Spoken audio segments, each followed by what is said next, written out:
There's a growing feeling among Marvel fans that the studio's phase for basically everything after Avengers Endgame has been its weakest yet. After the highs of the hero's final victory over Thanos, only the powerful nostalgia of Spider-Man, No Return Home, seems to have escaped the criticism that the MCU is losing its way. Purposeless films and series, lack of clarity in the general narrative and too many projects are among the evidences pointed out by people frustrated with the last years of the studio. No Coming Home seems to be more a continuation of the 20 years of Spider-Man in theaters than the MCU itself, so I don't even think it's worth considering it for this exercise. Despite the fact that, with the exception of the new Thor, the phase 4 films have been at least okay and in some cases, like Doctor Strange, very good, I cannot deny that the feeling of fatigue is growing.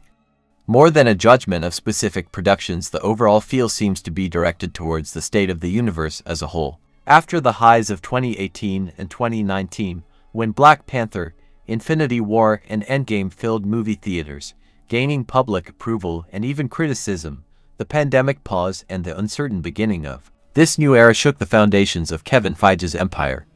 Of course, this is affecting the box office still, but what is the reason for this stagnation? Here, we list 3 possibilities. Where are we going? The main reason seems to be the lack of an overall narrative. In phases 1 through 3, we were routinely reminded of the inevitable future involving the arrival of Thanos and the Infinity Stones. Sometimes those moments were the worst of the movie in question looking at you.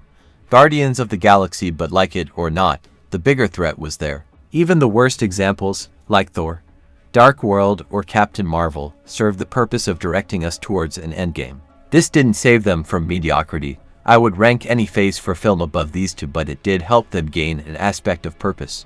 They were good for something.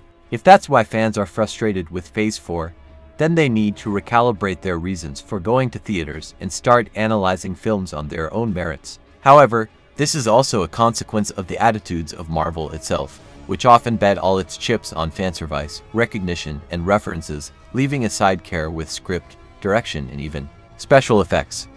Now, without the makeup of a greater saga, the flaws are more apparent. By the way, where did that studio's special effects budget go? Because, as the cover image shows, it's not on canvas. Multiverse of Madness clearly pointed towards Secret Wars, and there is some story being prepared with the character of Julia Louis-Dreyfus, probably the Thunderbolts, but the lack of a concrete element. The case of the Infinity Saga, Thanos' purple face to where can we aim? A reminder, the first 3 phases accomplished what no one else in film has done, the creation of a successful shared universe in which not only fans, but audiences as a whole were emotionally invested and kept current until the grand conclusion arrived. Even when the movies didn't work, there was a sense of advancement, of a complete painting. Why has it changed now? The next reason perhaps offers an explanation. Marvel all the time. Until the launch of Disney, the arrival of a new MCU story was an event.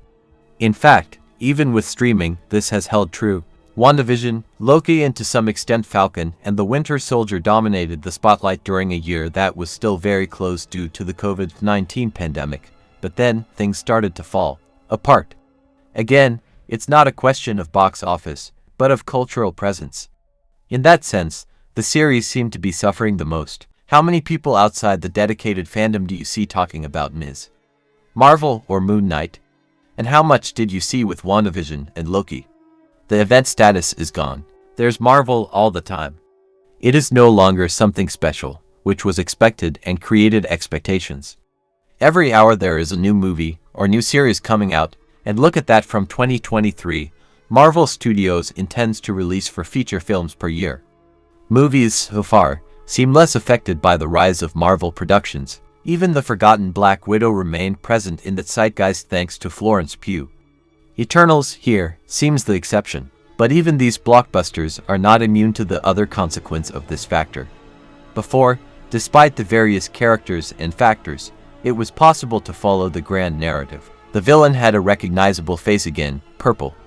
The plot revolved around just 6 colored jewels.